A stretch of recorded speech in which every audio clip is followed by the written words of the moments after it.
ನಮಸ್ಕಾರ, ನಿಮಗೆಲ್ಲರಿಗೂ ದಿಶು ಹೋಮ್ ಕಿಚನಿಗೆ ಸ್ವಾಗತ. ಇವತ್ತು ನಾನು ನಿಮ್ಮ ಜೊತೆ ಪ್ರಾನ್ಸ್ ಪೆಪ್ಪರ್ ಹೇಗೆ ಮಾಡೋದು ಅಂತ ಶೇರ್ ಮಾಡ್ತಾ ಇದ್ದೀನಿ. ಇದನ್ನು ತುಂಬ ವಿಧಾನದಲ್ಲಿ ಮಾಡ್ತಾರೆ. ಹೇಗೆ ಮಾಡಿದರೂ ಕೂಡ ಇದು ತುಂಬಾ ರುಚಿಯಾಗಿರುತ್ತೆ. ಹಾಗಾದರೆ ಬನ್ನಿ ಸಿಂಪಲ್ಲಾಗಿ ಪ್ರಾನ್ಸ್ ಪೆಪ್ಪರ್ ಹೇಗೆ ಮಾಡೋದಂತ ನೋಡೋಣ. 1.5 kg ಪ್ರಾನ್ಸನ್ನು ಕ್ಲೀನ್ ಮಾಡಿ ಇಟ್ಟಿದ್ದೀನಿ. ಈಗ ಪ್ರಾನ್ಸ್ ಪೆಪ್ಪರ್ ಮಾಡೋಣ. ಇಲ್ಲಿ ನಾನು 1 ಟೇಬಲ್ ಸ್ಪೂನ್ ಆಯಿಲನ್ನು ಹಾಕಿದ್ದೀನಿ. ಎಣ್ಣೆ ಬಿಸಿಯಾದ ಹಾಗೆ ಉದ್ದನೆ ಕಟ್ ಮಾಡಿರುವ ಮೀಡಿಯಮ್ ಸೈಜಿನ 4 ಈರುಳ್ಳಿಯನ್ನು ಇದಕ್ಕೆ ಹಾಕಿ 1-2 ನಿಮಿಷ ಇದನ್ನು ಚೆನ್ನಾಗಿ ಫ್ರೈ ಮಾಡ್ಕೊಳ್ಳಿ. ಈರುಳ್ಳಿ ಕಲರ್ ಸ್ವಲ್ಪ ಚೇಂಜ್ ಆಗೋವರೆಗೂ ಇದನ್ನು ಫ್ರೈ ಮಾಡಿಕೊಂಡ್ರೆ ಸಾಕು.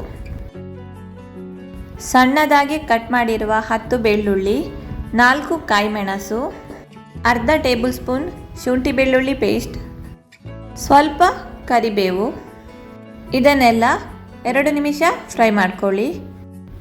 ಈಗ 2 ಟೊಮ್ಯಾಟೊ ಹಾಕಿ ಟೊಮ್ಯಾಟೊ ಸಾಫ್ಟ್ ಆಗೋವರೆಗೂ ಫ್ರೈ ಮಾಡ್ಕೊಳ್ಳಿ.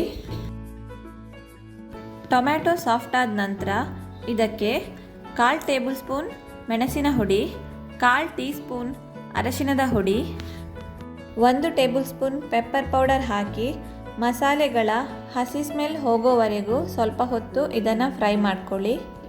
ಈಗ ನಿಮ್ಮ ರುಚಿಗೆ ತಕ್ಕಷ್ಟು ಉಪ್ಪು ಹಾಕಿ ಒಂದ್ಸಲ ಇದನ್ನು ಚೆನ್ನಾಗಿ ಮಿಕ್ಸ್ ಮಾಡ್ಕೊಳ್ಳಿ. ಮೊದಲೇ ಕ್ಲೀನ್ ಮಾಡಿಟ್ಟಿರುವ ಎಲ್ಲ ಪ್ರಾನ್ಸನ್ನು ಇದಕ್ಕೆ ಹಾಕ್ಕೊಂಡು ಚೆನ್ನಾಗಿ ಇದನ್ನು ಮಿಕ್ಸ್ ಮಾಡ್ಕೊಳ್ಳಿ.